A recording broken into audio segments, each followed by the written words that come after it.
Dieu, mon Dieu, je te cherche pour m'abandonner à toi. Dans son livre qui a pour titre « Au commencement était l'amour », l'écrivain Stan Rougier dit « Dieu écrit droit sur les lignes courbes » en s'inspirant sûrement du psalmiste qui chante que la pierre qu'ont rejetée les bâtisseurs est devenue la pierre angulaire. Chers sœurs et frères en Christ, l'histoire de Joseph, dont nous avons commencé la lecture il y a quelques jours, peut ainsi se résumer. De l'abîme du péché, Dieu peut en tirer des saints. La jalousie des frères de Joseph les ont poussés à le vendre. L'amour de Dieu pour sa famille pousse Joseph à la miséricorde. Lui qui était une marchandise est devenu le sauveur d'Israël.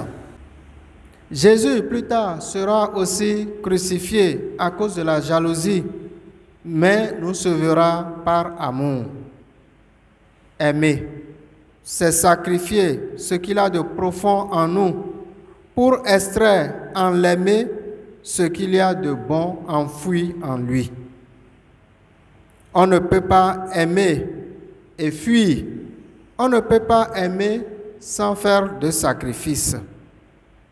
Aimer, c'est mourir à quelque chose de profond. Le fruit de l'amour est le témoignage de la délicatesse de Dieu pour l'humanité.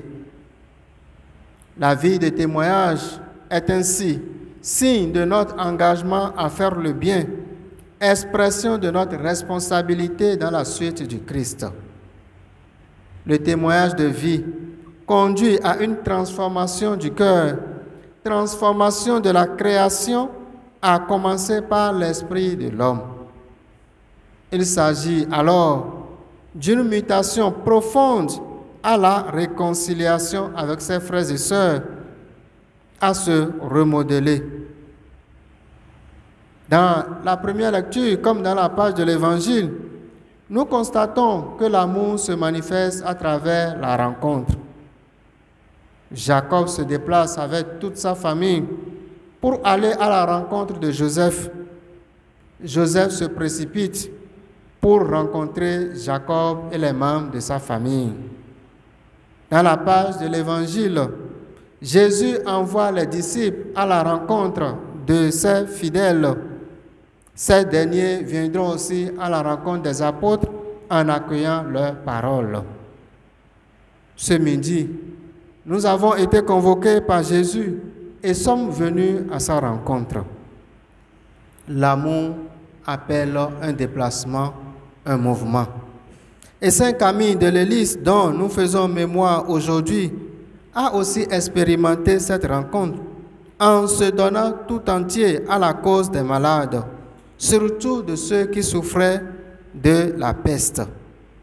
Son message pour nous aujourd'hui est de nous abandonner tout entier à la miséricorde de Dieu.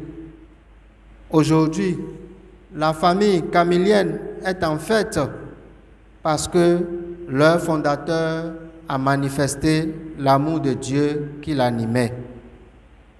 Le péché rend malade, l'amour guérit. Le vice détruit, la vertu construit. L'avertissement que le Seigneur donne aujourd'hui à ses disciples les aidera à mieux vivre la rencontre avec les brebis. C'est l'Esprit de Dieu qui nous fait connaître toutes choses nouvelles. Que cet Esprit nous aide maintenant et dans les siècles des siècles. Fleurir où Dieu nous a semés, puisque c'est lui le jardinier, puisque sa grâce nous suffit.